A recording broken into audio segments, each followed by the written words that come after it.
Donc pour cet aspect de changement climatique, la contribution de la Comader à cette journée, c'est que au niveau du secteur agricole, on commence vraiment, bien que le changement climatique pour le secteur agricole n'était pas pris en considération, maintenant on commence à prendre conscience, ne serait-ce que le réchauffement climatique de 2 à 6 degrés d'ici fin du siècle, avec une diminution en déficit pluviométrique de 20% de mois. Ça, c'est d'après la météo, direction de la météo nationale. Si je prends l'exemple de la région du périmètre du Rarb, qui connaît un déficit de 100 mm par rapport aux années 70, le déficit pluviométrique de la pluviométrie. Donc tout ceci nous amène à reconsidérer un peu dans nos projets agricoles cet aspect, à prendre en considération cet aspect de changement climatique. Et c'est là justement l'avènement du plan Maroc Vert, qui est stratégie qui a débuté en 2008. Il a pris en considération cet aspect pour trois leviers au mois.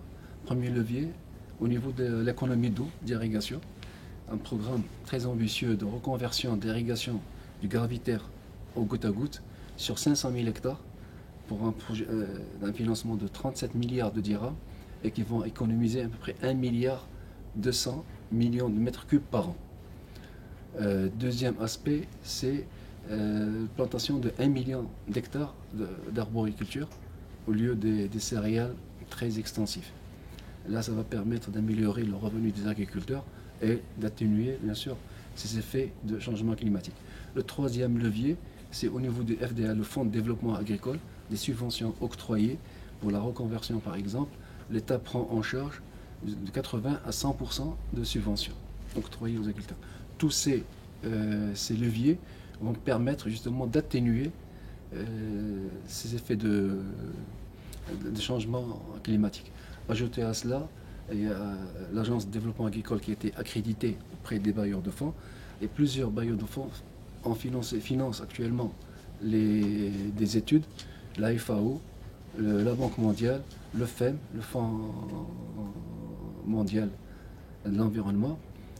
Tous ces bailleurs de fonds ont financé beaucoup des études au niveau du terrain, au niveau des régions, de Tadla, de Rabat, de Brikane, Souss Massa. Mais il en faudrait encore. Il faudrait une mobilisation de tous les acteurs, une mobilisation de tous les départements ministériels, des sociétés civiles, des institutions, pour pouvoir sensibiliser les citoyens d'une manière générale, les agriculteurs d'une manière particulière, à ce phénomène qui n'est pas encore assez bien pris en conscience surtout au niveau du monde rural.